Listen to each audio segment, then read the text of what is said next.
국내 경제가 고물가, 고금리, 고환율이라는 복합 위기를 맞고 있는 가운데 경북의 경제 지표도 심상치 않습니다. 대출을 갚지 못하는 기업들이 늘고 있는 데다 체불임금도 증가했고 또 신규 법인 설립도 저조한 상황이어서 걱정입니다. 황상현 기자의 보도입니다. 최근 5년 동안 중소기업 정책 자금을 빌리고 제때 이자를 갚지 못하는 기업의 비율이 경북은 7.87%입니다. 전국 평균 6.65%를 웃돌 뿐만 아니라 수도권 6.34%, 6대 광역시 평균 6.5%보다 높아 전국 최고 수준입니다. 시중 16개 은행의 일반 기업 대출의 연체율도 경북은 0.53%로 전남에 이어 전국 두 번째로 높고 전국 평균 0.29%보다 배 가까이 됩니다. 이 같은 지역 중소기업들의 어려움이 그대로 근로자들에게 전가되고 있습니다.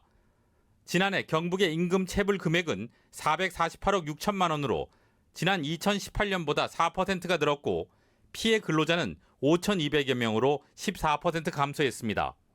문제는 같은 기간 전국적으로 임금 체불 피해 근로자가 36% 줄었고 금액도 30% 감소한 것과 비교하면 현격한 차이를 보인다는 점입니다. 경북 지역의 경제 활력도 떨어지고 있습니다.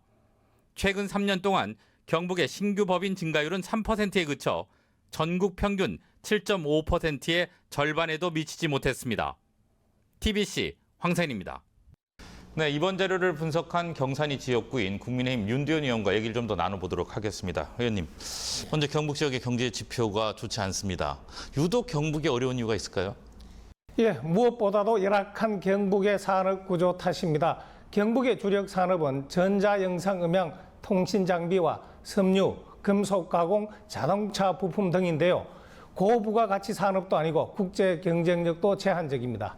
거기에다가 대기업 비중 낮죠. 소상공인 압도적으로 많습니다. 그러다 보니 위기가 오면 충격이 유난히 클 수밖에 없습니다. 자영업 비중 높고 경제 인구 감소, 이 복합적으로 작용하니 엎친 데 덮친 격이 되는 겁니다. 네, 맞습니다. 설명드린 것처럼 경북은 중소기업 비중이 99.9% 수준이고 특히 소상공인 비율이 유난히 높습니다.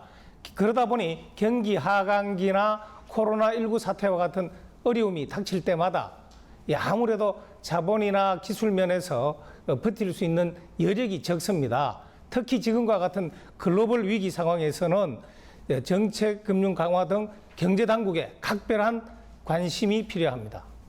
이 장단기 과제로 나눠서 봐야 되는데 참 어려운 과제입니다. 하지만 내실 있는 중소기업이 일시적 어려움으로 이 문을 닫는 일이 없도록 정책, 금융 강화 등 조치가 시급합니다. 글로벌 서플라이 체인이 좀 붕괴되고 물류 대란 등 중소기업 혼자서 감당하기 어려운 상황이 이 지역 중소기업은 독자적으로 대처할 수가 없습니다. 이런 부분 경제당국이 공동 대처할 수 있도록 지원해야 합니다. 물론 장기적으로는 산업 구조 전환이 필수적입니다. 우리 경제의 실핏줄과도 같은 중소기업에 대해서는 정부 차원의 특단의 대책이 필요하지 않겠습니까? 예, 맞습니다. 중기업까지 포함하면 우리나라 전체의 중소기업 비율은 99.9%를 넘습니다. 중소기업 살리는 게 나라 경제 살리고 일자리 늘리는 길입니다. 중소벤처기업이 경제 중심에 서는 나라 만들겠다고 우리 정부는 국민에게 약속했습니다. 이를 위해서 민간 주도 혁신 성장을 기초로 공정 경쟁을 통한 시장 경제 활성화, 예비 창업부터 글로벌 유니콘까지 완결형 벤처 생태계 구축 등 국정 과제로 설정하고 성공을 위해서 적극 노력하고 있습니다.